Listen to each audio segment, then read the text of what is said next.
Aujourd'hui dans la vie à chaud, Strictly Criminal. Troisième film réalisé par Scott Cooper, après Crazy Earth et Les Brasiers de la colère. Film vraiment à voir si vous ne les avez pas déjà vus. Strictly Criminal s'inscrit dans un des films les plus notables de Depp pour moi, et montre bien que Cooper est bel et bien un réalisateur à suivre de très près, de par la qualité de chacune de ses œuvres pour l'instant. Et donc Strictly Criminal n'est rien de plus qu'un gangster movie, tout ce qui est le plus basique, comme on en a déjà vu plusieurs, mais comme on ne fait malheureusement plus ces temps-ci. Je chiale, putain! Le film est une histoire vraie, on suit un petit caïd irlandais nommé James Bulger et appelé Whitey Bulger, qui vient du sud de Boston. On va donc suivre entre 1975 et 1985, il me semble, son ascension avec son équipe, le Winter Hill Gang, ainsi que l'ascension de son frère et son ami d'enfance, qui est maintenant un membre du FBI. Le film devient de plus en plus terrifiant dans ses actes au fur et à mesure que Bulger prend de l'ampleur et qu'il s'occupe de ses rivaux et d'ensuite garder sa position de leader. Ce long métrage sait garder le spectateur en haleine et reste captivant tout du long. Il y a pas mal de bons points dans ce film, mais je vais d'abord vous dire quels sont les quelques mauvais points que j'ai notés, comme ça on pourra passer au reste. Tout d'abord donc le titre. Ok, je reste que c'est assez classe, Strictly Criminal comme titre, mais rappelez-moi quel est son nom anglais. Black Mass. Personnellement, je n'étais pas au courant de ce titre original avant que le film ne commence et qu'on voit donc affiché en grand Black Mass et en tout petit sous-titré Strictly Criminal. Et en plus, je ne déconne pas, à ce moment-là, au moins 2/3 de la salle a rigolé quoi, parce que c'était absolument ridicule. Je ne vois donc pas l'intérêt de changer un film de son nom original si c'est pour garder la langue de base et de ne pas le traduire, juste de le changer. C'est une logique qui m'échappe, d'autant plus que si le réalisateur a choisi ce titre-là à la base, c'est qu'il y avait une raison. Donc ici, il faudrait plutôt dire l'écrivain, parce que techniquement, à la base, c'était un livre, pas un film. Et le livre s'appelait déjà Black Mass. Même si je sais, c'est vrai que si on parle vraiment techniquement, c'est que à la base, c'est une histoire vraie, non pas un film ni un livre. Il est vrai. Ensuite, on peut noter que le film fait assez copie de film de Scorsese, notamment toute l'introduction, qui est une copie quasi conforme aux Affranchis. Sur cette scène, je trouvais ça sympa, ça rendait un hommage louable et assez bien au film de Scorsese. Mais par la suite, il y a beaucoup de plans, de situations et de dialogues qui font penser à tel ou tel film de ce réalisateur. Du coup, Strictly Criminal tombe un peu dans la réutilisation abusive d'idées de Scorsese, ce qui est dommage parce que le film était déjà très bien en soi à la base, sans rajouter des scènes quasiment volées à Scorsese. Enfin, un dernier bémol que je trouve au film est Benedict Cumberbatch. Je trouve en premier lieu que son arc... Je trouve en premier lieu que son arc narratif, à savoir celui du frère de Whitey, n'est pas assez développé. On aurait pu plus mettre l'accent sur leur relation fraternelle. Et d'autre part, je ne trouve pas que Cumberbatch soit foncièrement un si bon acteur que ça, malgré le fait qu'il ait le vent en poupe ces derniers temps à Hollywood. Enfin, il joue bien le rôle de personnage un peu froid et distant, mais il ne joue presque que ça, que ce soit dans Sherlock, dans Star Trek, dans Imitation Game, etc. Du coup, la notion de bon acteur dépend de la définition qu'on prête à ce terme. Pour moi, un bon acteur est bon s'il peut justement s'adapter à toutes sortes de jeux et situations, comme Depp ou DiCaprio, Charlie Hunnam ou d'autres. Si un acteur n'est bon que dans un rôle précis, qu'il joue à la perfection certes, mais que c'est le seul jeu qu'il peut jouer, alors pour moi ce n'est pas un bon acteur. Il joue juste bien pour un type de rôle. Je casse dans ce type d'acteurs donc qui ne savent faire qu'un seul rôle. Les gens comme Cumberbatch, comme Jim Parsons qui joue Sheldon Cooper et dans Big Bang Theory et qui ne joue que ce genre de rôle, Statham, Stallone, tous les gros bras et j'en passe. Du coup, je suis d'accord avec le fait que Cumberbatch soit un acteur brillant dans Sherlock. Je l'ai personnellement adoré dans cette série. I dislike being outnumbered. It makes for too much stupid in the room. Don't talk out loud, you lower the IQ of the whole street. Mais ici, le rôle ne se prêtait pas à son type de jeu. Et même s'il est un poil plus humain dans Strictly Criminal que dans ses autres rôles, il fait quand même encore assez froid et presque manipulateur finalement, et alors que ce n'est pas du tout la mentalité qui était censée transparaître à travers le frère de Whitey dans ce film. Maintenant que j'ai donc dit tous les mauvais points que j'avais notés à ce film, passons au bon point. Moi j'aime ce qui est bien. Et donc tant qu'on parle des acteurs aussi d'ailleurs, parlons de Johnny Depp.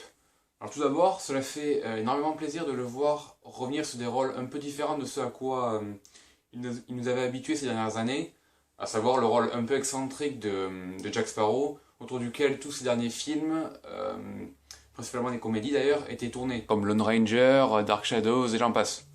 Ce que tu dis n'a aucun sens. Et donc de le voir jouer le rôle d'un personnage aussi dur, froid et cruel que celui de Whitey Bulger, ça fait vraiment bizarre, mais c'est vraiment rafraîchissant et sa prestation est juste hallucinante. D'autant plus que là, dans ce rôle, il est grimé, vieilli, il porte des lentilles d'un bleu quasi gris, ce qui fait que son visage est vraiment durci et ça renforce la sensation de froideur un peu psychopathe qui se dégage du personnage. I'm not a psychopath, Anderson. I'm a high-functioning sociopath. Do your research. Je viens actuellement de me rendre compte que mes cheveux ne ressemblent absolument à rien. C'est fâcheux.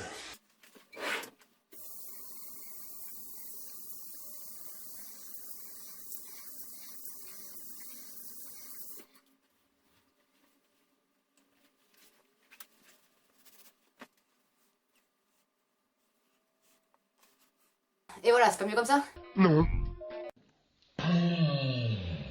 Les autres acteurs sont également bons, notamment John Connelly, l'ami d'enfance de Bulger, qui travaille à présent au FBI, qui est ici joué par Joel Edgerton. Mais tous ces acteurs sont absolument éclipsés par Depp, qui est vraiment au top de sa forme, faut le dire, et qui sera vraiment la seule chose vraiment notable qu'on retiendra du film, tellement sa prestation est vraiment époustouflante. Ensuite, on peut parler de la réalisation. Le film est très bien tourné, il n'y a aucun plan qui soit vraiment novateur, mais bon, c'est clair, c'est concis, c'est parfait. Certaines scènes sont vraiment belles, d'autres très violentes, car la violence n'est vraiment pas dissimulée ni rien, elle est explicitement dévoilée au spectateur, parfois de manière vraiment juste et bien, même si elles sont très brutales. Notamment la scène du parking, pour ceux qui ont vu le film. Mais à côté de ça, il y a aussi des scènes très humaines et touchantes, comme une scène où Bulger parle avec son fils, qui a été puni à l'école car il avait frappé un autre élève. Bulger lui explique que, vraiment calmement et avec une gentillesse presque déroutante, qu'il n'a pas été puni parce qu'il avait frappé quelqu'un, mais qu'il avait été puni parce qu'il avait frappé quelqu'un alors que tout le monde le voyait. Et donc la morale que Bulger essaye de montrer à son fils est qu'il ne faut pas blesser quelqu'un si après il y a une preuve qui prouve qu'on l'a fait. Pas de preuve, pas de condamnation. Mais cette scène est donc perturbante parce qu'on est tiraillé entre le fait que ce qu'il tente d'inculquer à son enfant est foncièrement mauvais, parce que normalement on ne doit pas apprendre à un enfant comment blesser autrui sans se faire punir. Sois gentil, pas méchant, c'est pas gentil d'être méchant, c'est mieux d'être gentil. Mais la gentillesse et le ton qu'utilise Bulger dans cette scène et le fait qu'il tente réellement d'aider son fils finalement font développer une certaine empathie pour ce personnage qui est assez bien amené, je trouve. La photographie aussi est absolument magnifique. Ce que j'ai bien aimé dans le film est le fait qu'au départ, bien qu'il soit déjà assez sombre, les plans sont tout de même relativement lumineux, on va dire. Et en fait, plus Bulger sombre vers le chaos et le carnage, plus les plans deviennent ténébreux. D'autant plus que la plupart des scènes sont tournées avec une lumière en douche, ce qui signifie qu'il n'y a souvent qu'une seule source de lumière venant du plafond et tombant parfaitement verticalement vers le sol, ce qui fait que Bulger, qui est souvent sous la lumière, est souvent à moitié caché dans la pénombre en fait. Un peu comme ça en fait. Là vous voyez mon visage, mais la plupart est caché par mes yeux et par après mon nez et tout. Vous comprenez? Enfin, j'ai beaucoup aimé le traitement du personnage principal. Au départ, il est montré comme quelqu'un de vraiment froid dans son métier de truand, mais qu'après il redevient calme et gentil lorsqu'il est avec sa famille. Attention, spoiler. Lorsque son fils meurt, il perd son humanité car il n'a plus de famille à lui réellement, hormis sa mère et son frère, et ensuite comme sa mère meurt, il finit sa chute aux enfers et plus rien n'est là pour l'arrêter, il ne regagne jamais ce moment de tranquillité humaine qu'il avait soit avec son enfant, soit avec sa mère, et qui le rapprocha encore un peu à la réalité et à l'humanité. Du coup, son côté gentil meurt, entre guillemets, et il ne reste que lui, que le tueur sanguinaire, qui fait que ça continue crescendo et ça s'empire. Social, putain! Et après, plus que de l'idéaliser comme un gangster habituel, comme dans Public Enemies, par exemple, avec Johnny Depp d'ailleurs aussi, ou dans Bonnie and Clyde fait par... J'ai paumé le nom. Fait par Arthur Penn et avec Warren Beatty.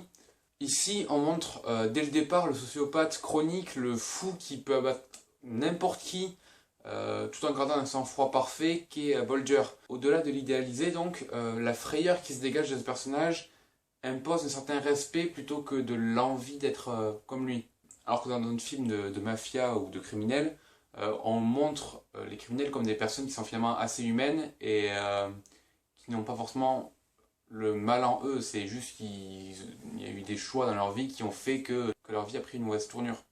Alors qu'ici on montre vraiment quand même que Bulger est vraiment, clairement un connard quand même. Franchement, on voit bien que le gars est vraiment doué parce qu'il a des réflexions dans sa tête et des plans qui sont vraiment bien ficelés, mais bon, c'est clairement un sociopathe. Si j'avais un dernier point à relever, c'est le fait que j'ai assez aimé que l'on mette durant le générique de fin les photos des vrais criminels avec les noms des acteurs.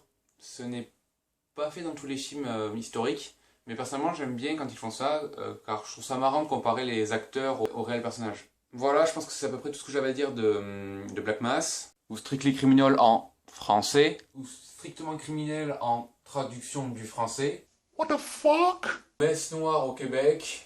Black Mass, El Ultimo Gangster en Italie, ou Forces obscures en chinois. Comme vous préférez, allez le voir, dans tous les cas il vaut vraiment le coup d'œil. Si vous avez aimé cette vidéo, aimez, partagez, abonnez-vous, histoire qu'on passe à 10 abonnés.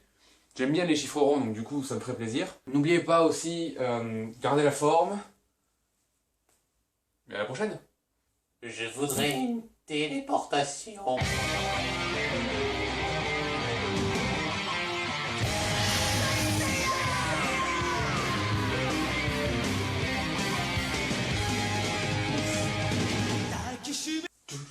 Do do do do do do do do do do do do.